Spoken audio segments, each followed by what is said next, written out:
We'll be going through the 6 critical steps for efficient digital design and workflow. Joining me tonight are a couple of my friends and partners from Core 3D Centers. So we'll get right into it, and let's go to the first slide here so we can see who we're talking to.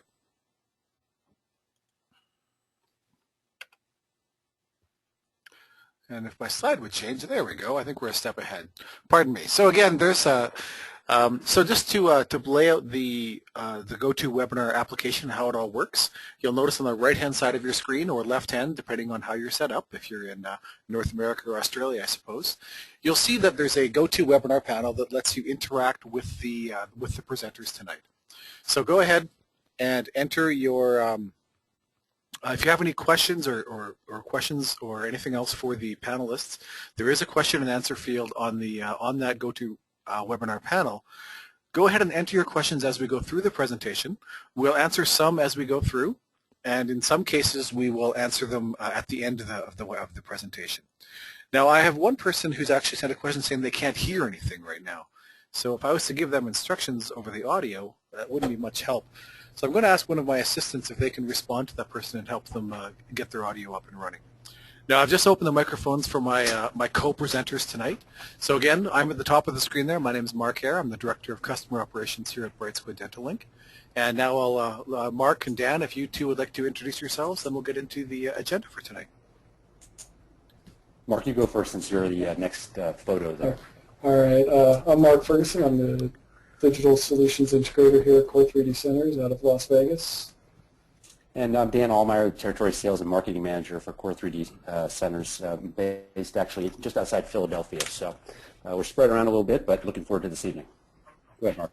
Thanks very much, gentlemen. So, yeah, there are 2 Marks on the call tonight, which I suppose isn't that unusual, not the most uncommon name, I suppose, but we'll try to keep it straight as to who's talking and when. So the agenda for tonight's conversation is, there we are, is as appears on your screen right now. So there's currently going to be, we're going through the 6 steps of digital design and workflow. I'm going to turn the first portion of tonight's presentation over to Mark Ferguson from Core 3D, and he's going to go through the first 5 steps on the screen there about the prescription being correct and thorough, work from large to small, and all the rest there that he's laid out.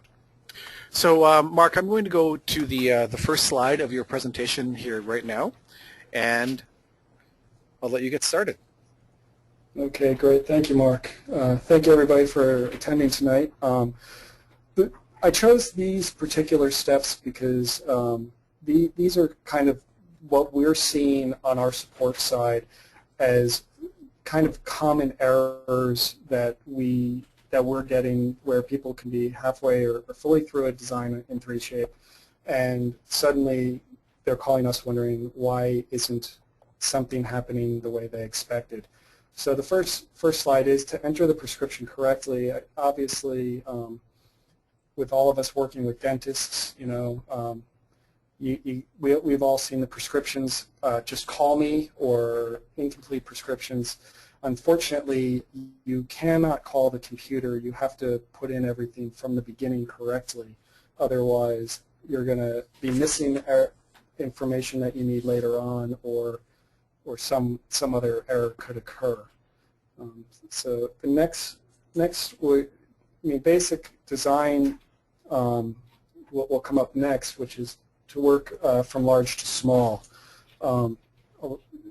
Pretty common where people get bogged down working on details as opposed to sizing the whole tooth correctly or something like that. So I'm going to run through these slides. Let's take a step back. I'm going to run through these slides real quick, and then Mark's going to hand the view of the screen to my computer here, where I'm going to do a little demo just to kind of show what I mean. But basically, you can see here on the left with the arrow going down and to the right, 3Shape is set up to work from large to small. So if you are following the tools in the way that they're laid out, it really makes a lot of sense. And so next, you know, as with anything else, you want to try to avoid clicking the back button. As soon as you click that button, everything that you've done in the step you're working on gets erased. You go back to the previous step, but then when you come back to the step you're on, it's going to get reapplied. So it's really not, you're not going to be able to accurately make the changes that you're looking for. So then the next step would be to let the computer do the work for you. This will be kind of setting your contacts, setting your occlusion. You'll see when I'm giving the demo that I purposely leave if I'm doing a full contour crown, I leave it a little bit high. I leave my contacts extra tight so that I can put in parameters that I'm looking for with the design and just click one button, and then my contacts and occlusion can be set. And then the last step that I'll go over tonight will be to trust the outcome. You can see in the slide there that crown is slightly out of occlusion. This is a designed crown that I previously did, and the idea here was that in our lab, when we're working on the occlusion of a crown, we use 3 Madame Butterfly ribbons. So that's kind of the space that you're seeing with that occlusal space right there. And then the last thing will be what Mark Eyre is going to go into, which is to use Secure Nail and Bright Squid, which Mark will go into further later on. But that is really to add communication and HIPAA compliant communication with your doctors or with labs that you're working with. So at this point, Mark, if you want to Sure thing. So Mark, I'll turn off my screen broadcast, and you'll be able to share your screen whenever you're ready, and then we'll continue. So while Mark is bringing up his screen broadcast, oh, there it is now. I don't need to fill time. Go ahead, Mark. Hey, Mark, I was just going to Mark, if it's real quick, this is Dan. I was just going to mention one of the things regarding, you know, with a lot of this, as Mark alluded to, you know, Core 3D and Core 3D Academy is, you know, we're excited to get this started going forward. And I think one of the things that's kind of important and exciting for us is, you know, as distributors for this software and Dental Wings and a variety of the other platforms, this is a unique opportunity that we have to kind of share the general conversations that we have on a daily basis. And I think that's really where the foundation of a lot of the educational component of our academy comes from.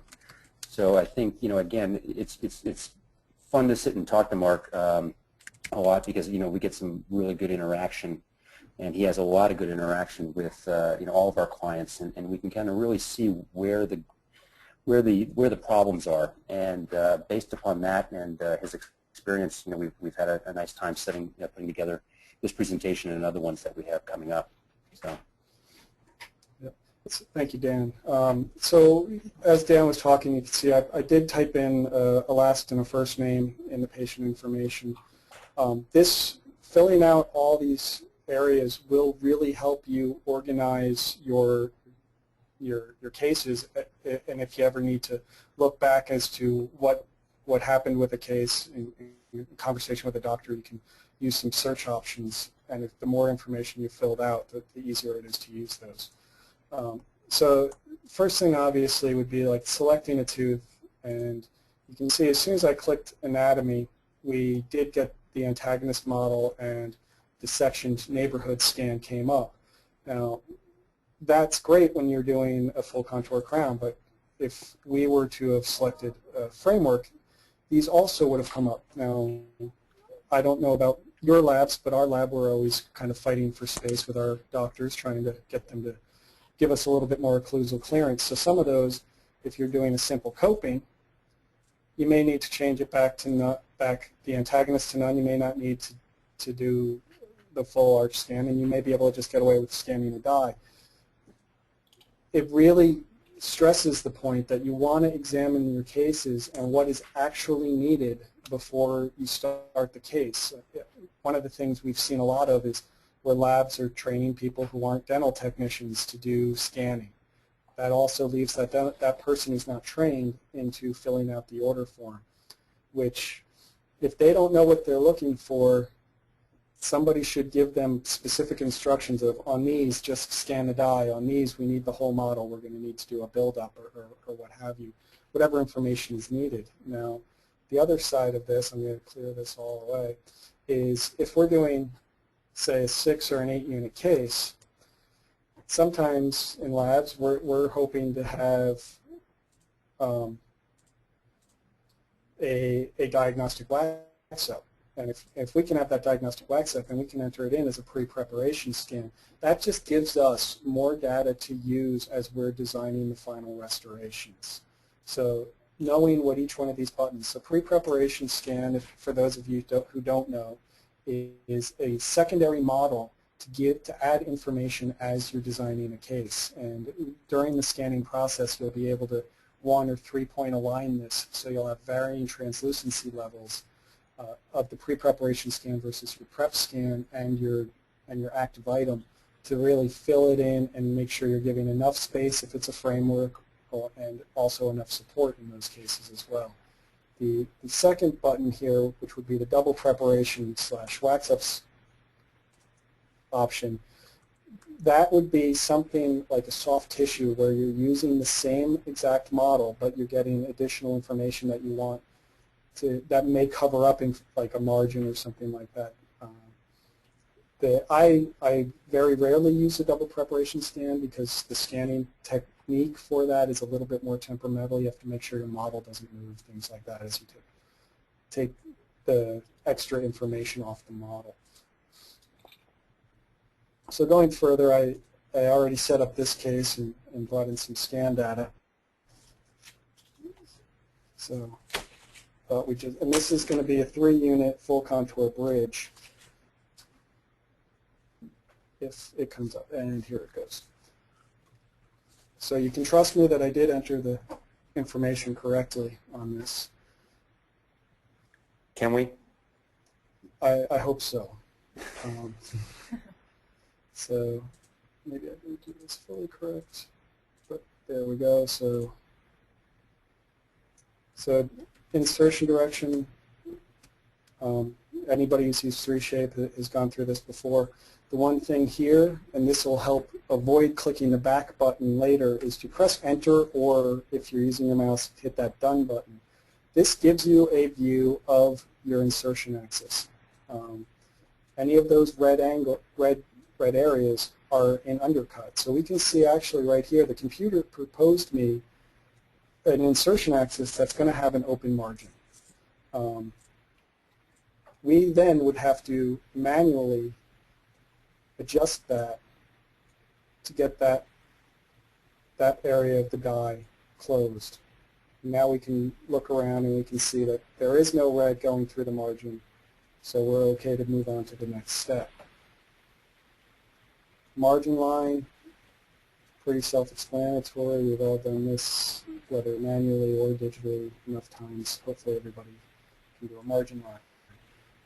Die interface, now this is going to be dependent on many different factors. So here at Core 3D we have what we consider our validated workflow, where all of our die spaces and extra information over here is preset. So we know that these, with our machines, with our CAM software, with the burr size that we use, that we're going to send you out a nicely fitting restoration based on these settings. Now, if you're Mark, can I ask a quick question just while we're talking? I mean, that's kind of where people get a little bit in trouble, correct? Isn't that, sometimes depending upon the doctor and the client, they might want a sloppy fit, they might want something a little bit more loose in that environment.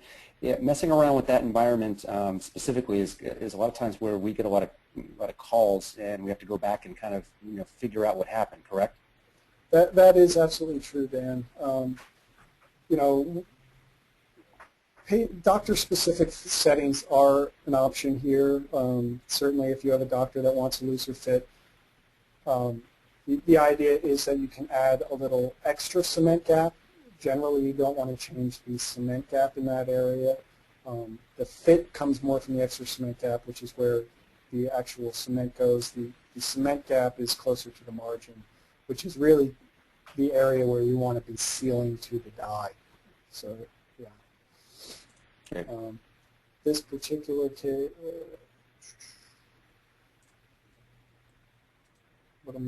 sorry, wrong button there.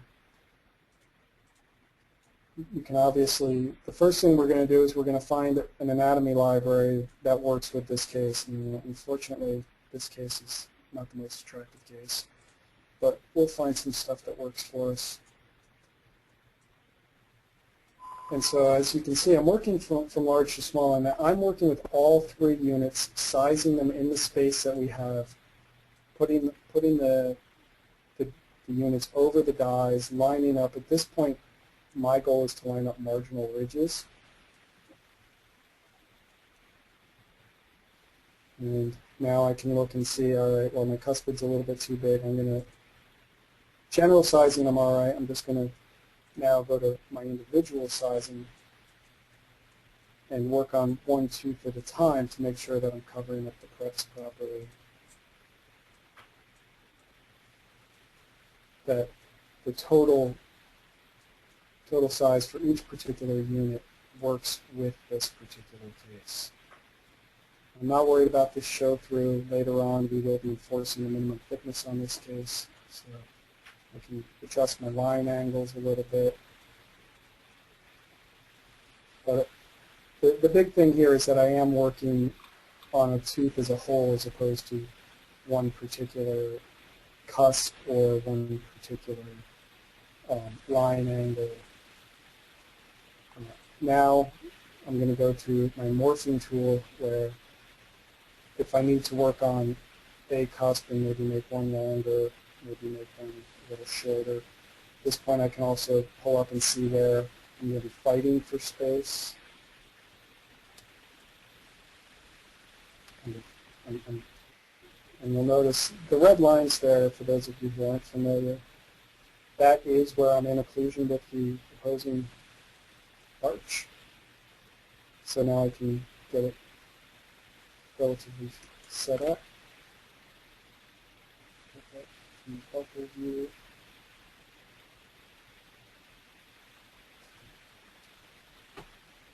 I think the other part of this too is, I mean, obviously with what you're doing, Mark, is, you know, there's a lot of subjectivity to, you know, the aesthetics, and every technician has certain, you know, features and focuses that, you know, they like to focus on, secondary anatomy or, you know, or the whatnot. You know, so with what you're doing, I mean, obviously, you know, there's a fair amount of, you know, preference that everybody has, and, you know, you might not have designed it this particular way.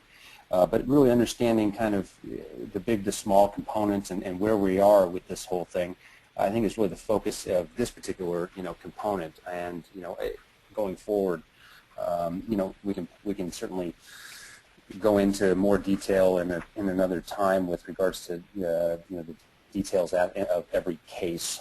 But you know, in this environment, I think, you know, again, you know,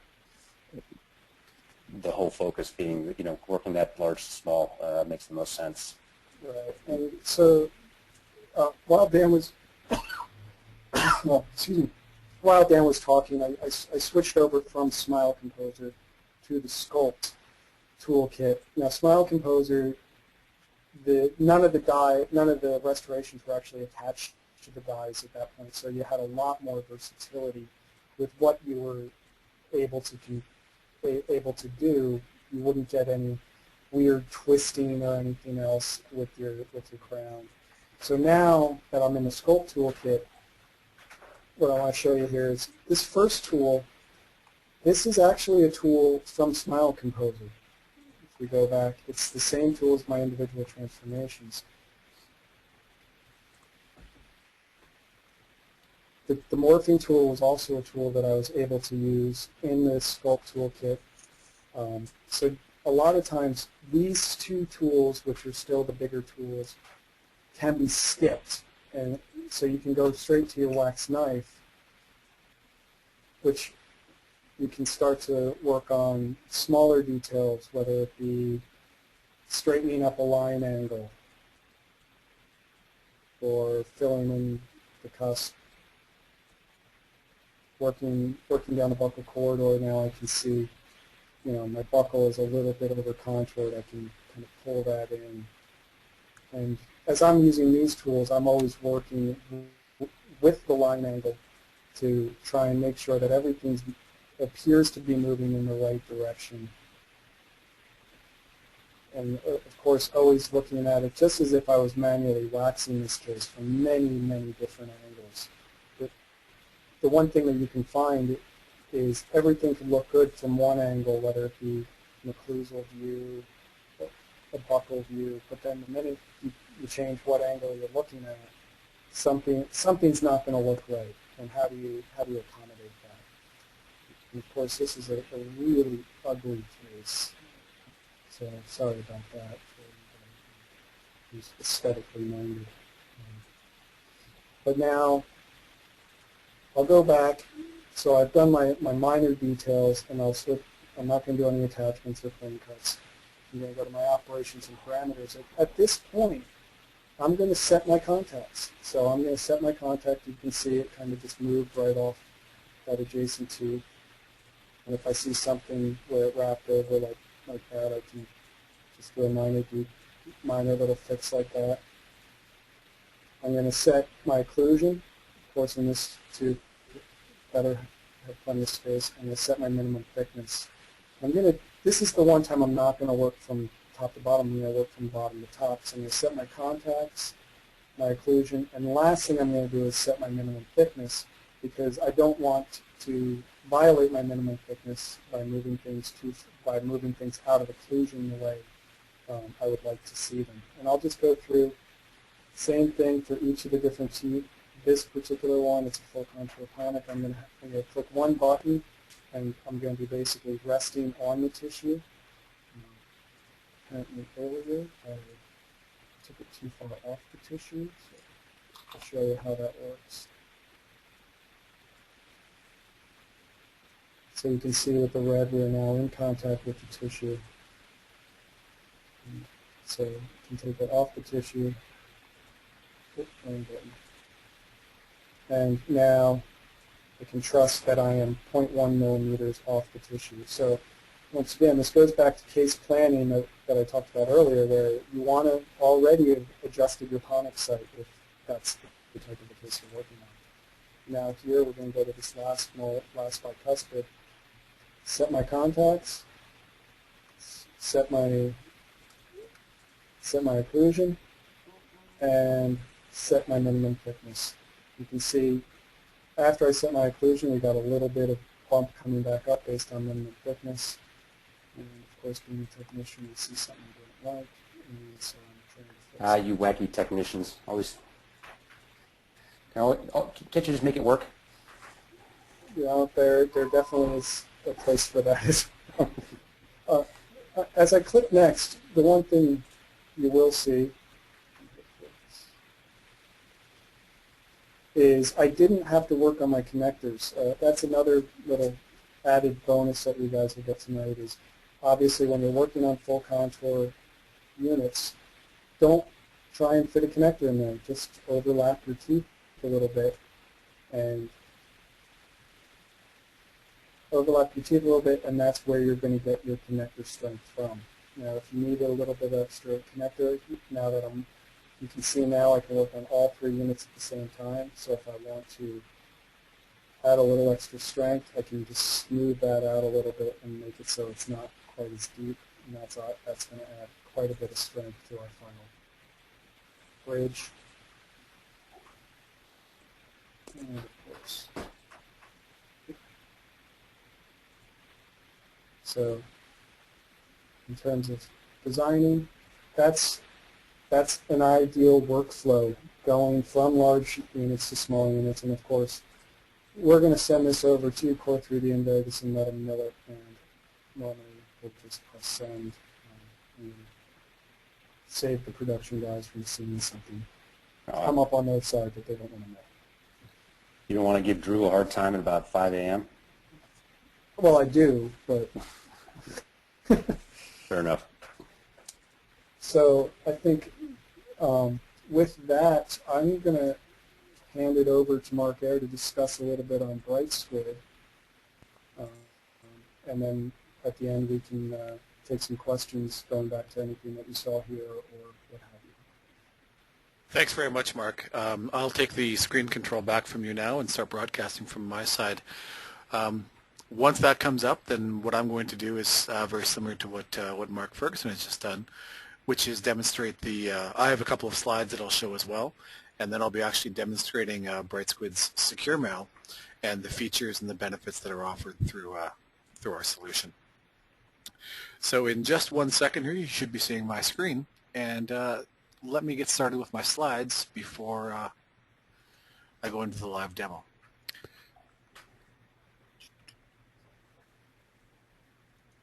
And there we go. You should be seeing my screen now. There it is.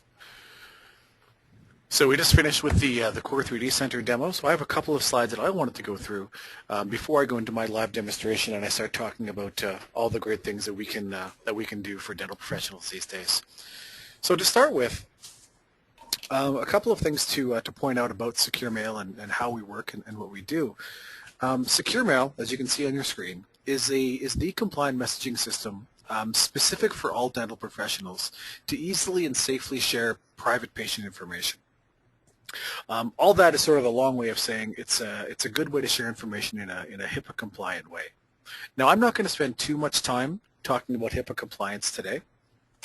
We have done a number of webinars on that specific topic in the past, so I would encourage you, if you're not sure about the HIPAA requirements, or if you want to learn more about what the requirements are and what it actually means to be compliant as opposed to just encrypting your messages, I'd encourage you to visit brightsquid.com and find the webinars there, which you can download the recorded versions of and view at a time that's convenient for you. But I will go over a couple of quick points before I get into the demonstration, because I think it's important that everyone understands, what it is that I'm trying to get across here and why it's so important to us.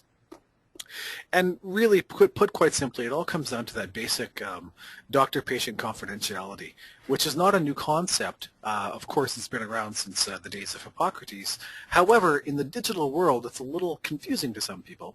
And it includes not just the doctor and the patient, but also any doctor's business associates. And by business associates, HIPAA defines that as anyone who has access to patient information that was forwarded to them or shared with them by way of the doctor. And primarily, of course, that's in this conversation we're referring to labs and milling centers and others involved in the care of our patients. Now, the issue really has to do with the fact that traditional email is not a compliant way of communicating. As I said, the details are in some of our other webinars, and I won't beat you over the head with that tonight.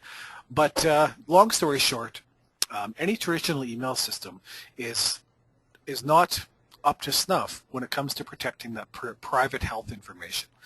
None of these systems were ever built or designed to be private, and I encourage everyone, or discourage everyone, from using email to transmit any information which you wouldn't want to become public.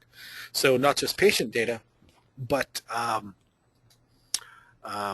financial information, personal health data, anything that's private should be kept that way. And traditional email doesn't allow us to do that. BrightSquid's Secure Mail is a system which is very similar, looks and feels and behaves a lot like our traditional email systems, with the key advantage of being HIPAA compliant. And that compliance it all rests on the concept of encrypted data, having access to all of the historical information as to what files were shared with whom, what those files, what the status of those files were after they were shared, so we can bring up an audit trail and sort of see what happened with any information that was shared around, whether it was 6 months ago or 6 years ago. And finally, looking at the convenience of Secure Mail, it actually allows you to transmit files in a way that you can't do with any other traditional system. Because you can send files as large as 500 megabytes through BrightSquid's Secure Mail system, you're not limited to just a couple of photographs or a couple of x-rays. You can actually send about, depending on your email system, 40 to 50 times more data in a single Secure Mail message that you would not be able to send through traditional email. So that's where the idea of uploading and sharing large diagnostic files such as CT scans, STL files, or a dozen high-resolution photographs is opened up to our users if they're using the Secure Mail system. Now, I think that's my last slide I was going to show today, so let me quickly change my screen broadcast over from my PowerPoint slides, and I'm actually going to go into a live demonstration right now of BrightSquid and show you how it actually works and how it's being used by our doctors and specialists and labs and milling centers today. Hey, Mark?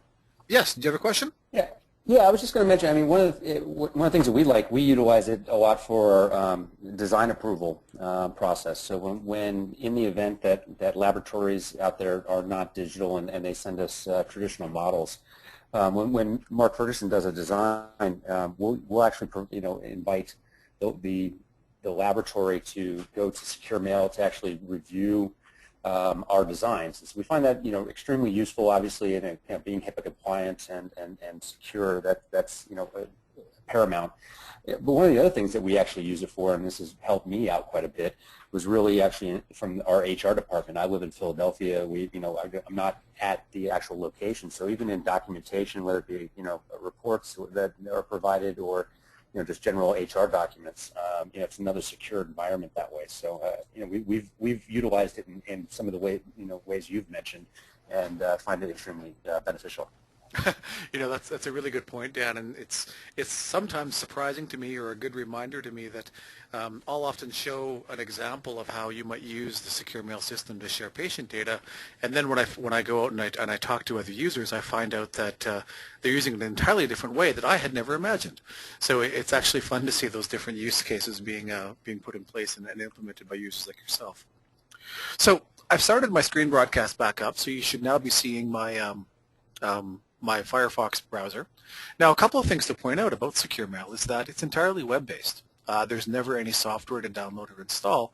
You just log in using your favorite web browser, and you have access to upload and share files from anywhere. So as long as you have an internet connection and a computer with a web browser, you're good to go.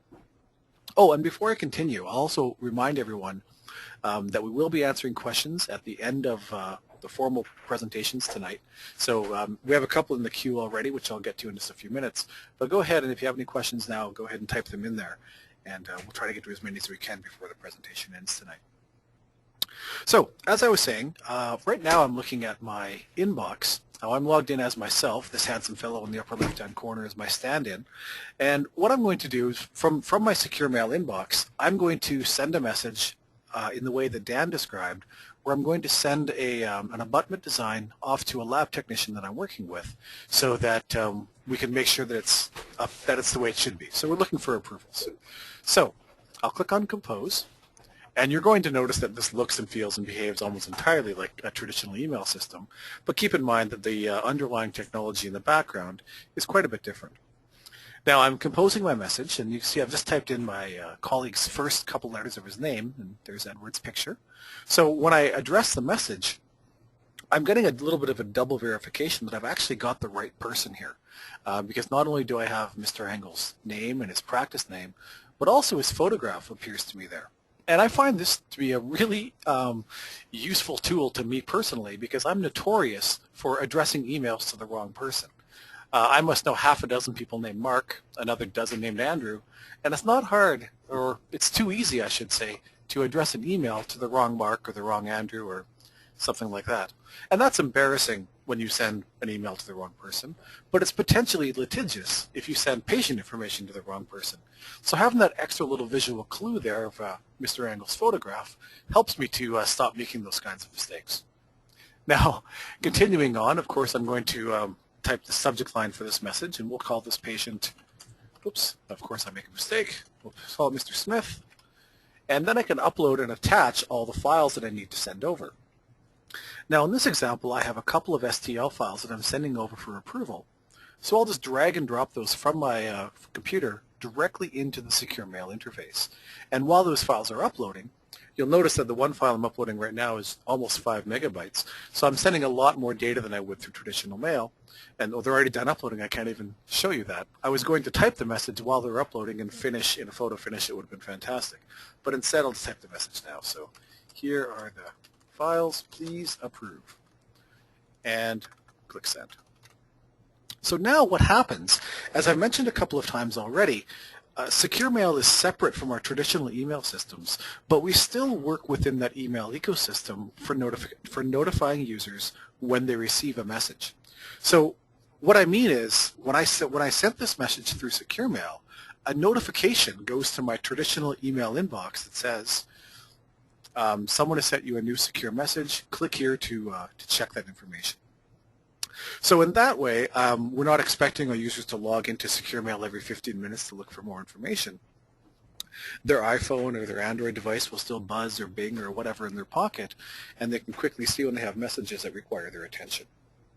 So with that in mind, I'm now going to log out as myself, and if you'll bear with me for 1 minute here while I log back in as a different user, I'm going to log in as our other user, Mr. Angle, and when I log in as that user, what you're going to see is his Secure Mail inbox, which looks very familiar, and you'll notice Patient Jim Smith, message from Mark Eyre, that was delivered a few seconds ago.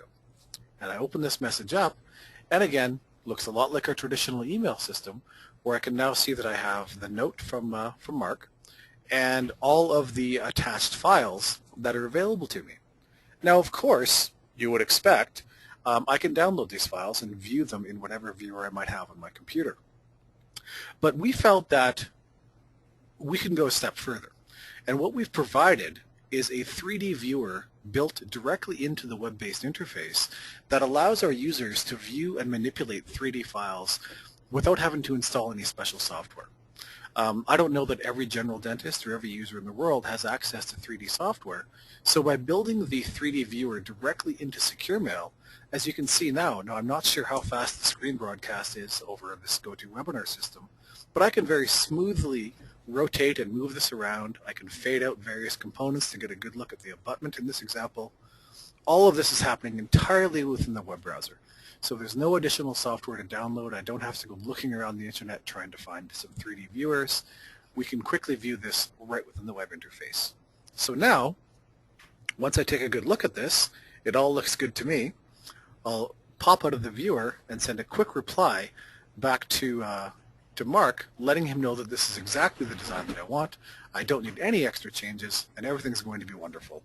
So please proceed, and click send. So again, a lot like our regular traditional email system, with the key advantages of being HIPAA compliant, the ability to send and receive 500 megabytes for a single attachment, and last but not least, we've built right in the 3D viewer, which allows us to manipulate these files in such a way that it doesn't require any additional software, and it's all working entirely within the web-based interface. So Dan, is that, or Dan or Mark, is that the most common use case that you're seeing right now with the way you're using Secure Mail with the various individuals that you connect with? Yeah, this is Dan. I'll let Mark kind of speak to his application, from a laboratory perspective. One of the things that I think has been great utilizing this for ourselves, both internally and externally, is, it really is a value add to a lot of our customers. As soon as they understand, kind of why we utilize this, i.e., the HIPAA compliance, the security aspects. It's not a matter of if, it's a matter of when. A problem happens with these emails, and so many times, laboratories get, emails for shading or colors or photos and whatnot, and, at some point it's going to happen, and there already are cases out there if you spend time to, to kind of research it, where somebody accidentally sent an email to somebody who it wasn't directed at, and, the world's a small place, and people know each other. But we find a lot of our customers really inquire more about this from the perspective of being able to offer it then again to their clients, the doctors. And the doctors are extremely thankful for that process. And from our perspective, it's common sense. At the same standpoint, if you're not thinking about it, if you're not really in tune to it, you just kind of go about your day the way you always have. And I think for us as a milling center working around the world, it's been imperative to to our growth, and because at the end of the day our channel partners are the people that work with us. We want that partnership, and we want to be able to pass along things that we get to see. And we get to travel quite a bit to a lot of the different meetings and shows and seminars, and we get to see a lot of different things, and not a lot of the laboratories get that opportunity. So when we find something like this that makes sense for us to implement, it's common sense moving forward, and I think it's been imperative in our business, in our growth model, and once again why Core 3D Academy wants to be able to provide some of this information to our customers and those that are interested in learning more about it. So, Mark, do you have some more practical application with that, or is there anything else you want to add? For us on the Milling Center, we're dealing with labs for the most part. So, anything implant related, we're using Secure Mail to get those designs approved.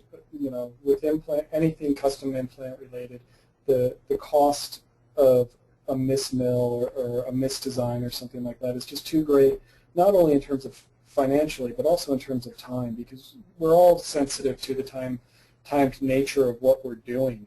And then certainly on the lab side, where the ability to send the large files, so instead of a doctor sending 3 different emails with some high-res photos, to be able to put them all in one place, it certainly has really helped the labs that we're working with. So it's everything in one, so it's really helped us.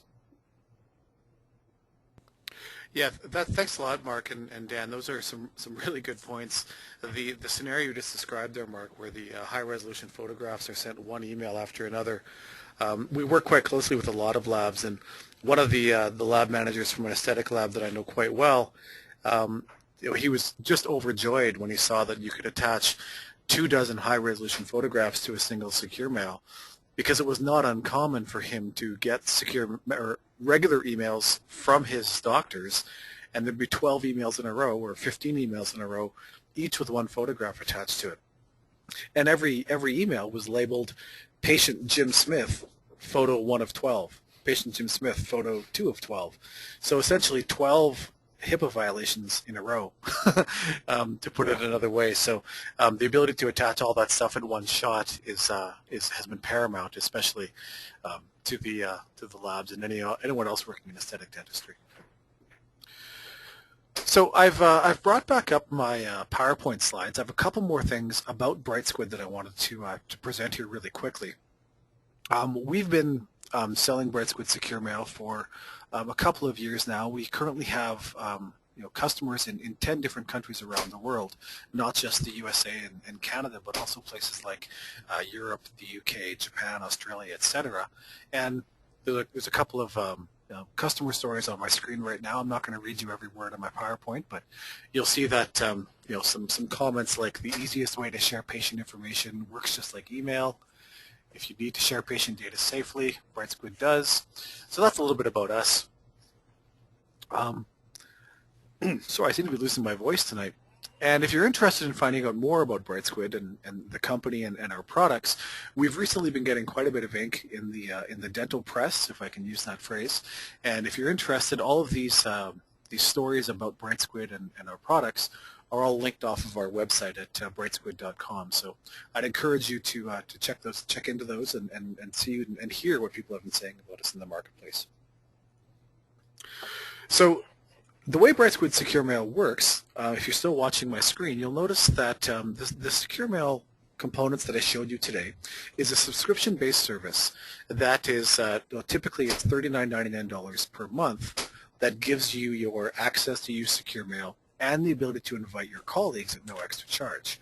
The way our subscriptions are structured is such a way that if you have a purchased account, you can invite all of your colleagues to join you, and your colleagues pay nothing additional to communicate back and forth with you. Now, we're discounting that rate for attendees on this webinar for our Core 3D partners for the next month, I guess, and that's going to be $29.99 per month. Just enter the code CORE3D that's on your screen right now during the purchase process, and you'll automatically get that 10% or $10 discount, pardon me, off of the regular monthly rate. Mark? Yes. I know you had. I know there's a few different areas for it with regards to Secure Mail. You referred to colleagues. Obviously, in this scenario, is there the lab client environment, in that dialogue? Is there any difference in that, or is it the same kind of discussion? No, it's essentially the same kind of discussion. It's interesting. We actually label the when you go to the website to purchase, the account, you'll see that the $39.99 per month subscription is labeled the dentist account. That's just a name only. It's really meant for anyone who wants to use it in that way. Okay, great. Just want to clarify. Sure, thanks for bringing that up. And so this is the process. Go to our website, click on the Sign Up Now button, select monthly versus yearly. The yearly rate is $399.99, and there's a discount on that with that same Core 3D code as well, $75 off the annual rate. Enter your coupon code, and what will happen then is your account will be registered, and one of our support staff will be in touch with you shortly to give you login information and all the other stuff that you might need. And then the next slide, I think I'll turn over to Dan or back to Mark to discuss some of the upcoming Core 3D events. Yeah, this is we're very excited about this. You know, we've just started our Core 3D Academy, and you know, Core 3D as a whole is really dedicated to education and knowledge, and you know, really moving the digital workflow into the dental marketplace. I think one of the big differentiators, you know, it's always kind of unique, and when you bring when you go digital in a laboratory, and it's a little scary because, again, depending upon your background, I mean, if you're a dental technician like Mark is, you're an LVI trained dental technician and worked with a number of guys around the country and spent a lot of time, you know, in the laboratory. You know, going to a digital the CAD side or the design side really is a natural evolution. And, you know, one of the things that we found is really spending time to go through the software. You know, Mark Ferguson, you know, told me something when I was a newbie in this area, you know, that, you know, it's great to have an open solution, but, you know, you have to be able to set some parameters on that because you can get in trouble pretty quick. And, you know, we see that pretty regularly. One of the things I have to say is true about Core 3D and in turn the Academy, but, you know, again, we sell we're a distributor for 3Shape, we're a distributor for, you know, Dental Wings, iMetric, a lot of the scanning companies out there. But when we go through a process of, you know, getting a scanner into a new laboratory, you know, those clients aren't the ones that we get the calls from on a regular basis. A lot of times, you know, the calls that we get are based on, you know, people that haven't worked with us. You know, so we really have prided ourselves on the educational environment because at the end of the day, unless you can utilize it, it's not really doesn't make a lot of sense. So the Academy, we've broken the Academy down into a couple different sessions. So we have Academy 1 and Academy 2, and we're just now developing Academy 3. And really, there's no beginning and end with regards to that. I know, you know, there's no beginner course with this. You know, what we really want to be able to work with is people that are in the digital workflow. We were actually kind of excited that one of our first, you know, registrants for this was actually a Dental Wings customer. So, you know, was looking at being involved with this workflow and this solution. And, you know, at the same time, we have a number of people that are already utilizing like 3Shape and that design software. So it's a very unique program. It's a 2-day comprehensive thing. You know, we understand time, you know, away from the laboratory, and so, you know, we've done a lot to try to make a real value-added opportunity. So, you know, as going forward, I know we'll be able to kind of reach out to everybody who's joined us tonight, and if you have any questions with regards to this course or anything we didn't answer, or, you know, anything, you know, at all, you know, please reach out to us, and I know we'll be, you know, providing some contact information and follow-up going forward. But the course coming up, we have October 18th, 19th. Obviously, if you are a part of this session, we obviously want to provide an incentive to you. But please, you know, take a look at it. We've joined up with Vegas.com to provide some travel discounts. You know, we're providing transportation from your hotel to the actual facility. There's breakfast and lunch included. You know, just a few little odds and ends to really make it a value for you. And then obviously, you know, continuing education credits. So we are going to be providing those as well. So if you want more information on that, please reach out to us. We'd be happy to talk to you, and just let us know, you know, where you are in this digital workflow, where you are with your laboratory. If you need help with questions, answers, you know, one of the things that we really enjoy is to get to know laboratories, and we've had a lot of experience with that. Core 3D was founded by a variety of laboratory owners, of which we've been able to kind of work this the CAD and the CAM side, because as soon as you obviously bring in the manufacturing, it's a different environment. So we're excited about this course. We're excited about this webinar and some of the future ones, and I think going forward there's a lot to offer. So please reach out to us, and we'll go forward from there. Mark? Thanks a lot for that, Dan. We're just nearing the top of the hour again, but I do have a couple of questions that came in just while you were talking. Great. So while we're still on the topic of the of this course, the first question is, this one is this a beginner or an advanced course? It's an advanced course in the sense that we really want to, and I say advanced, it's really not advanced along the lines of implants or whatnot. The way we've structured this program is really in the way that allows us to understand the attendees. We want people that are in the digital workflow. It's not set up specifically as somebody that is brand new to designing. Mark Ferguson, I'll probably let you chime in here, Mark, is a dental technician. Our director of education, Emily Bradley, who was actually an instructor at dental technician school as well. We've designed this from the perspective of how to implement the digital workflow into your laboratory. So we definitely want people that have actually started this process. We have other programs that might be a little bit more introductory, and those people that are looking to get into the digital environment. So, Mark, do you have anything else to comment on that? Yeah, I'll add to that. The first course is a foundational course.